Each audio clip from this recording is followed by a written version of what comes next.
you remember, like, I blogged about Vladivostok? Yeah. How dismal and all that. But at least the people left us alone. Yeah. Over there. And they didn't, I think the way they looked at us was more out of curiosity, more so than hatred.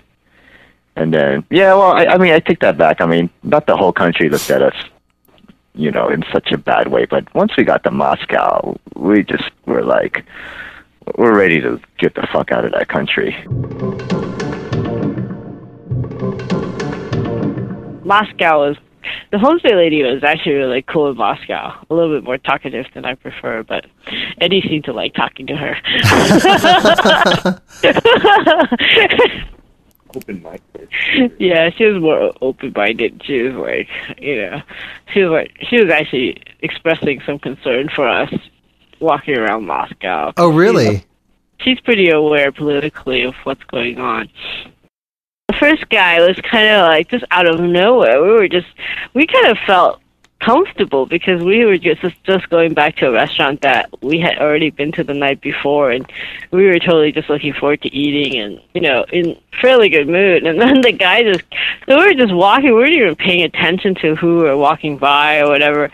And then we were, you know, under this, you know, those construction walkways, so it's fairly narrow, and you're kind of under this construction awning, and you kind of have a railing on one side and a wall on the other.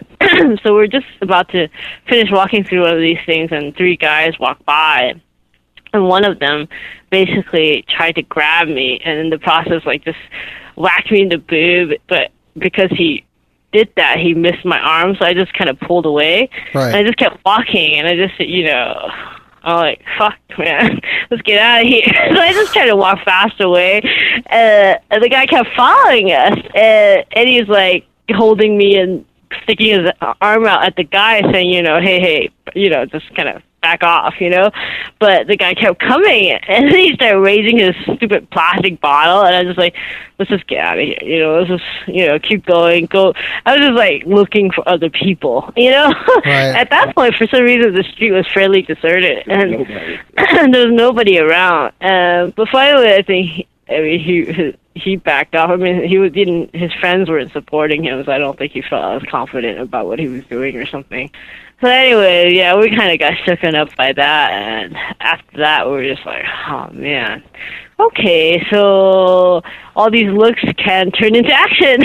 You know, we're just pretty much like, all right, let's eat and get the shit out of here. Go back home.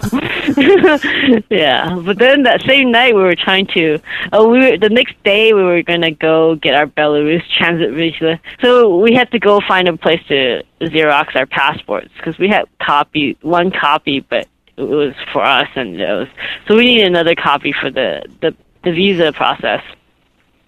And so we walked to this kind of area, which was supposed to be like the main area, the kind of main touristy old street area of Moscow.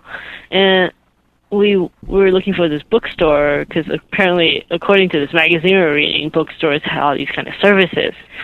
So we walked to this bookstore but didn't have anything. We're like, you know, at that point we're like, okay, fine, we'll just deal with it in the morning.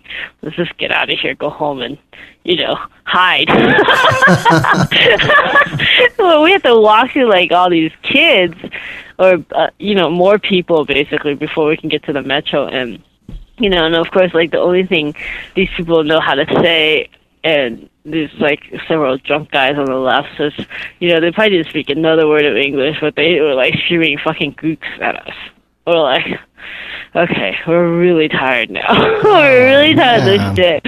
We just need to get home and just, you know, fuck Moscow. We're not spending another dime in the goddamn city.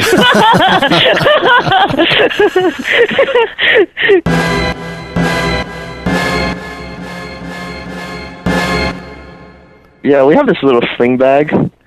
So, and then Yvonne mentioned the full spread of breakfast from this lady in the morning. Yeah. So we're like, well, fuck it, let's make some sandwiches out of this, you know, and then, you know, smuggle it out into our room and pack it away.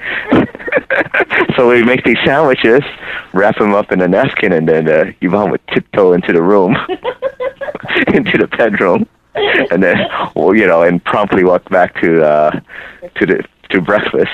So we pretend we're still eating our breakfast, but we thought, we got so much food. Let's just make some sandwiches.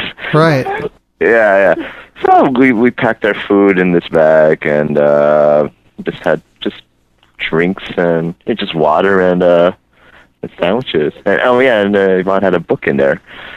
So we take the train. We get off at the particular stop that we need to get off at, and then we have to walk to the Hermitage from the metro stop, and it's quite a ways. The section that we had to get off was called Nevsky Prospect, and then we read about that part of St. Petersburg where be careful of pickpocketers. So we read that, and Yvonne suggested don't bring the iPod out. Yeah, she wants to have credit for that one. Okay, fine. Yeah, but anyways, we're walking, and then all of a sudden Yvonne starts walking really fast. I'm like, what the hell, So now I'm walking to catch up, but apparently, this one guy, stopped in front of her, cut her off, and pretended he was going to make a call on his cell phone. So she's just like, something's not right here, just by the guy's behavior. And then there's two other guys behind this guy. So she started walking really fast, and she didn't tell me. So I'm like walking, catching up, and then we're walking, and she's still a little bit ahead of me, a few steps. Then I see this guy walking next to her, and I just see his hand kind of reaching over for the zipper.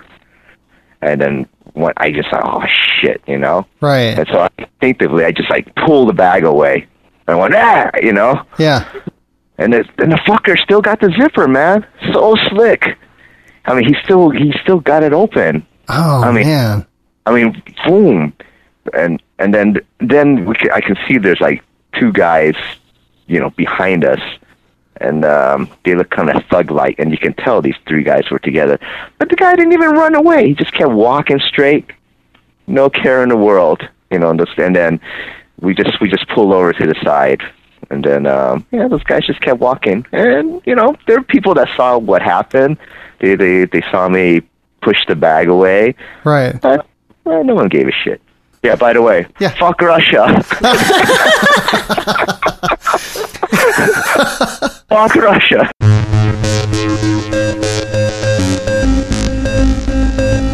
So, do you guys have any parting thoughts? Any parting thoughts? Fuck Russia. Yeah, by the way, fuck Russia. Hey, you've just been listening to Yvonne and Eddie coming to you from Vladivostok, Russia.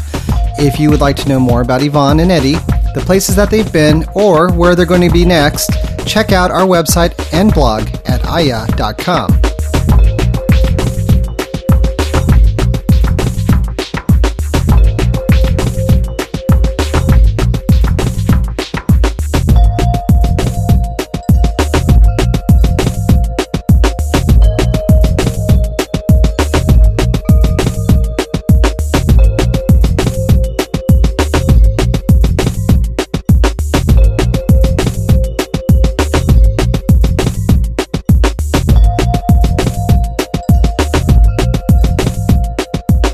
Please make us a top 10 at least. Please. Me begging you. Say it on podcastalley.com. On the podcast, Ali McBeal? Ali podcast alley.com. Point.com. .com. Oh, .com. Point. Okay. Yeah. Oh, point dot. Okay. Same. Please vote for podcasting. We number one best.